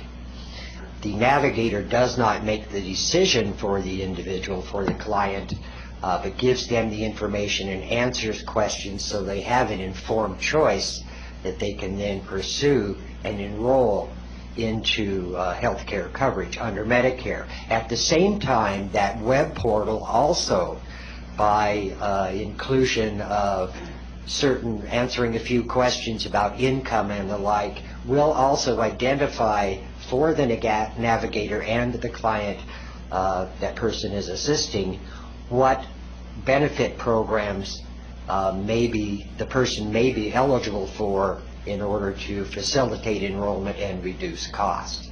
So I think it's going to be, and since Mr. Hager, you have made it very clear that enrollment will be occurring through the web-based portal, I think it's going to be crucial that that portal is so constructed that information is directly fed in by the carriers to that portal in terms of cost and access and restriction information in order to make the navigators and or the brokers assist a beneficiary to make the wisest and most rational informed choice available to them. Thank you. Ms. Parati-Boothman? Thank you, Madam Chairman. One quick comment. I would propose that as we continue through this in consideration of navigators and licensure versus certification, certification will hold to a good level of accountability for the navigators and is more financially feasible. Licensure, however, is more expensive. We have brokers that are licensed, and when I consider the elements of responsibility that might fall under a licensure, for example, my advanced practice license, I'm accountable for a lot more understanding, expectation, of a higher level, and I see those functions for a broker as we consider this program. So I would propose that, in attending to all the elements we need to, certifications for navigators, we have brokers that are licensed. Thank you. Thank you. And Mr. Mazzoni has one comment. I want to make sure to get anyone up north, but I did have one thing I guess I wanted maybe staff to start thinking about. If somebody is working with a navigator and then they need to be referred to a broker, how would that work? So I'm just kind of posing that question. But Mr. Mazzoni? Dwight Mazzoni, for the record, put all the marbles in a hat. Draw the marble. John, I agree with you. I really think that there needs to be, if an uneasy, but I don't think it should be uneasy, I think there needs to be a good working relationship between the navigators and the brokerage community. I think we really need to work on defining our role from the brokerage community better towards this committee and towards the exchange, so we know what we're about. And the converse would be true. And unless this committee really sits down and takes what we've got as basically a very light skeleton of a definition of a navigator and puts it and makes it so that it's something that's palatable, something we can really work with, then we're going to be fighting this battle for a long time to come. And I really don't want to see that. I think we can work together. Well, obviously our people, the people I represent, are looking at this as being, you're taking money out of my mouth. Well, I'm not getting that money now, if you will, from those 20% because I can't get to them. So if somebody else can get to them, and if we can solve the problem, God bless us with the fact that maybe that would reduce the cost of health care. I don't think it will in a heartbeat, but that's not the point. The point is we need to get these people covered as best we can.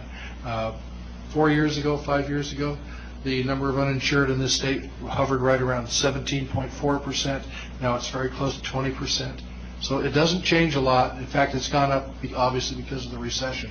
We have a lot of work to do, but we have got as a committee to further define and keep defining this. And I shall work with my organization to bring our thoughts and processes in to allow the committee to have that available as a resource. Thank you, ma'am. Any other comments from up north on agenda item 6? Just, this is Tom McCoy. Just one quick kind of maybe future thought starter.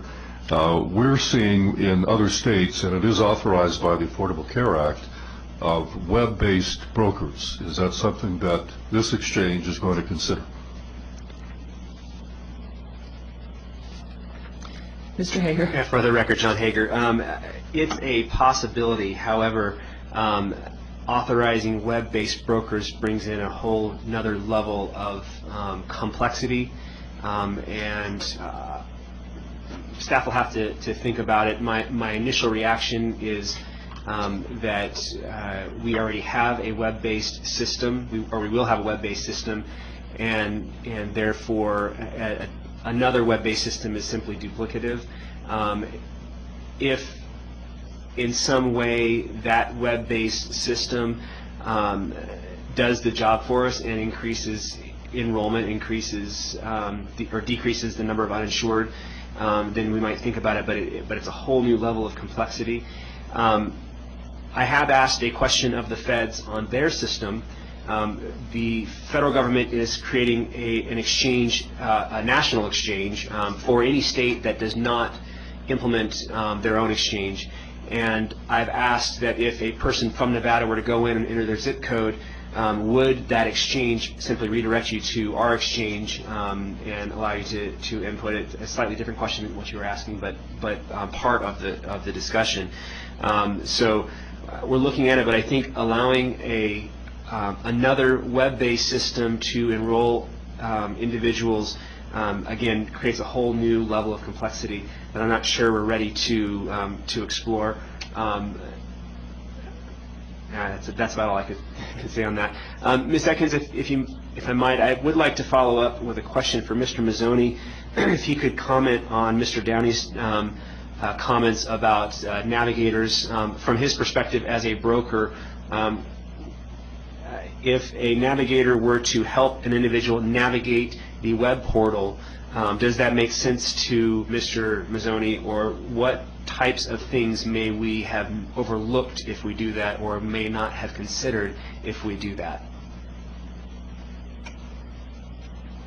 Good. Dwight Mazzoni for the record. Actually, I would think that anybody should be able to access via the portal, not just a navigator. I think brokers should be able to, whatever it takes to do that. Many brokers have websites, their own websites. You can go to my website. I have the companies listed. So if I'm out talking to somebody, it might be in their best interest. They might find it easier I said, well, go to my website. There's a link to the Silver State Exchange. You can follow it. Now, the compensation issues and all that stuff, I'm not ready to go into that at this point. So let's just assume I just direct them there.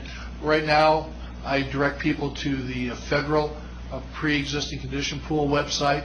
I don't get compensated for it, but I send people there because they need to have coverage. They want to have something done. So they can do. I can do that through my website.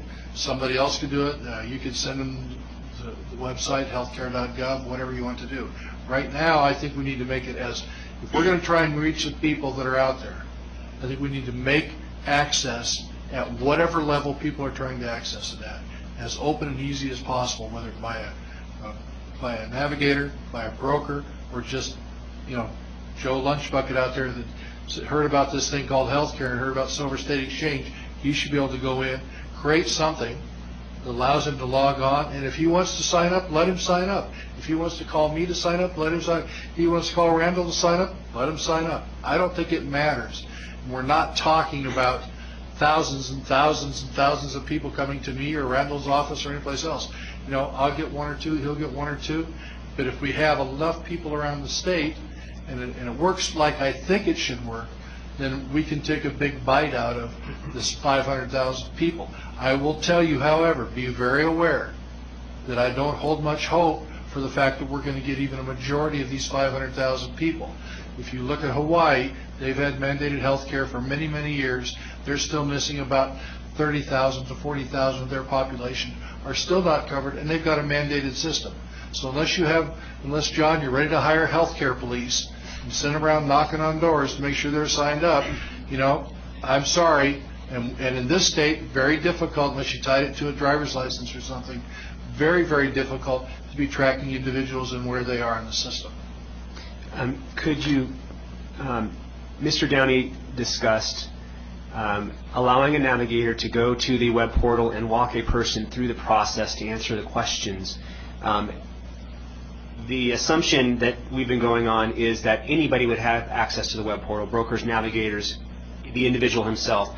How would a navigator assisting somebody walk through the program differ from a broker and what the broker can do? You've talked a lot about liabilities and things that brokers have that perhaps navigators should or should not have. But how would the process of a navigator walking through the web portal be different from what a broker already does walking through their own website or through whatever they have? To be very mercenary towards the exchange, I think it's an income booster for the exchange, because you're not paying through any funds received within the exchange. You shouldn't be paying a navigator. That's the way the law is. As a broker, if I go in there and I help somebody sign up, I'm thinking that maybe there's a code in there that says Dwight Mazzoni is the agent, Dwight Mazzoni gets the compensation. Navigator goes in there, we may want to track who that person is. If it's Randall Downey, we want to know that Randall sent this person there. But bottom line is, for our finances within the exchange, that's a net plus to us, because whatever compensation we don't have to pay to somebody else, we keep within the exchange to help with our operating expenses. I think there's probably got to be some, as you said, very detailed, very explicit work about how that exchange is going to operate. But we have a lot of places out here that do virtually exactly the same thing. Every company I work with that has an online capability, they know that the application comes from me or the person comes from me when we sign that person up. So it can't be that hard to do if every insurance company is currently doing it. Maybe we can grab one of them and say, let us use your system if we had to. And I'm aware that there are some RFPs out there that are actually talking about this sort of thing at this point. Those are some great questions and great discussion items, so I want to thank everyone. Are there any final comments on agenda item 6 before we get ready to close the session? Madam Chair? Yes, Mr. Downey? Randall Downey for the record. A question first, I guess. Mr. Hager, we're going to revisit this agenda item at a future meeting, or rather than act on the recommendations? Yes, that's correct. Okay. If I may, in terms of the recommendations you have listed under the navigator portion, would be on page 9 of the 14. If I may make some suggestions to include language. I think the inventory that we'll be discussing of resources currently available to citizens in Nevada, being done by the Public Consulting Group, will answer a number of questions in terms of the available pool, training, and resources available to us here in Nevada. So I hope that's forthcoming as soon as possible for review. Currently, the Medicare system, as referenced earlier, through the SHIP program, you have to meet federal guidelines provided by CMS in order to operate the program and assist Medicare beneficiaries. However, each state does provide certification. We create a certification exam. We provide the outreach and training statewide, and so that certification is required if a person is to be a volunteer or a staff navigator under the Medicare system here in Nevada. And I would hope that we would include language that the board would not only conduct the outreach and the training, but provide a certification exam to make sure that navigators met the required education and other necessities. I think that we should give authority or designate, the board should consider designating an agency or creating an authority within itself to assist individuals with appeals, grievances, and complaints, whether against brokers, navigators, and or the carriers of the plans themselves. And finally, I think we should also consider as a recommendation to the board how to more closely define the requirement under the ACA that we provide cultural and linguistically appropriate services. And I would recommend that we begin that we should try to create navigator or brokerage systems that would reach populations with at least 5% of the population here in Nevada, as defined in the last census, for example. Thank you, Mr. Downey. With that, we'll move to agenda item. Mr. Hager, you have enough information, I'm assuming, to prepare documents for our next meeting regarding the definitions and roles of navigators and brokers? Yes. Thank you. Agenda item 7, I know, is a recurring agenda item. I don't believe there's been anything discussed today that's pertinent to that. Mr. Hager? No, that's, I think we've covered that plenty in the last several meetings. Okay. Agenda item 8, I believe our next committee meeting is May 17th at, no, I can't remember what time. Can someone from staff help me up north? The next consumer assistance meeting is May 17th at 9:30 a.m. and then June 18th at 9:30 a.m. Thank you very much, and I think we've discussed what our agenda is going to be at that meeting. At this time, I'm ready to take any final closing comment, public comment. Anything up north? No comment here. Anyone outside? Anyone down south? Madam Chair, we had discussed this. Yeah, Okay. Mr. Downey has one comment, John. Okay, yes, Randall Downey for the record. Mr. Hager, at the March 30th plan certification meeting, they had raised some language issues and some issues they wanted to be considered by this committee. One concerning language about consumer responsibility. I'm assuming that applies to the visions or goals statements we've adopted, the board has adopted, and it should be followed by this committee. I didn't see anything on the agenda referencing that.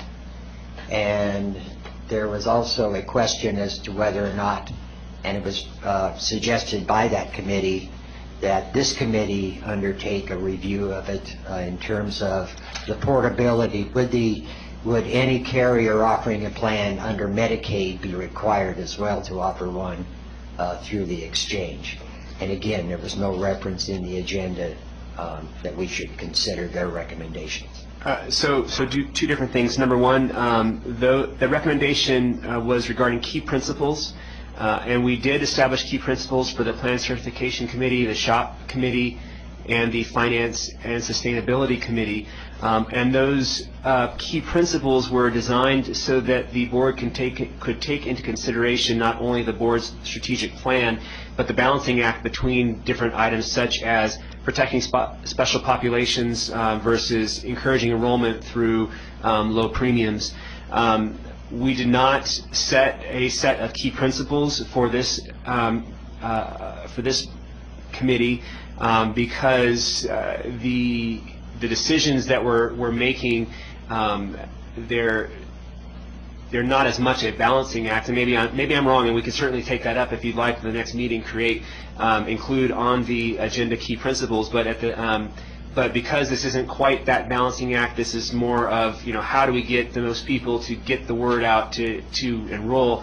I didn't think it was necessary to establish key principles, but if the board would like to establish a set of key principles, we can bring that back. If the committee would like to establish a set of key principles, we can certainly bring that back to the next advisory committee meeting.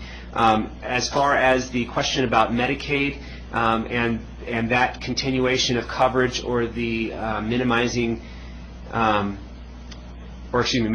continuity of care between Medicaid and the exchange, that discussion was for the Plan Certification Committee. That is a discussion on how we design the plans, and that's why we did bring that to this Consumer Advisory Committee. Thank you. And John, no, I don't think this group needs to spend time establishing key principles. I think we've got enough on our plate, and I think we addressed those general principles at the beginning. Okay. And with that, we will adjourn.